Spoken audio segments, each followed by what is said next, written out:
భీష్ముడు అరివీర భయంకరుడై విజృంభించాడు.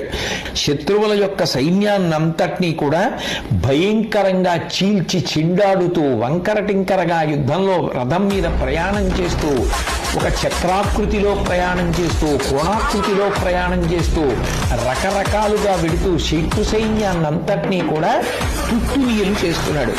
ఆయన యుద్ధం చేస్తున్నప్పుడు మహాప్రళయ సమయంలో 8 ఆకృతులతో వెలిగేటటువంటి శంకరుడి యొక్క రూపం ఎంత ఉగ్రంగా ఉంటుందో అటువంటి రూపంతో దుర్నిరీక్షుడై మధ్యందిన మార్తాండ బింబంలా ప్రకాశిస్తూ అరిసైన్యాన్నంతటినీ కూడా చెల్లాచెదరు చేస్తూ కొన్ని వేల మందిని నిహతుల్ని చేస్తూ వెనక్కి తిరిగి చూడకుండా భయంకరమైనటువంటి యుద్ధాన్ని చేసి పడగొడుతున్నాడు.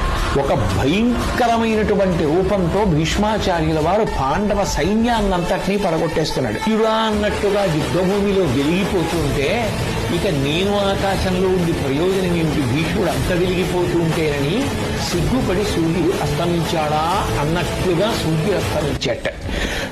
అర్జునుడు తను ఉండగా వెనక ఇన్ని దెబ్బలు తింటే తట్టుకోలేక పగ్గాలు విసిరి బారేసి ఒక్క దూకు దూకాడు కిందకి. ఆకాశం అంతా కాంతి కప్పుకుంది. గబగబా చక్రం చేత్తో పట్టేసుకున్నాడు. పట్టనన్నవాడు పరిగెత్తుకుంటూ వెళ్ళిపోతున్నాడు భీష్ముడు రథం దగ్గరికి. పైన వేసుకున్నటువంటి బంగారు రంగు ఉత్తరీయం జారి కింద పడిపోయింది.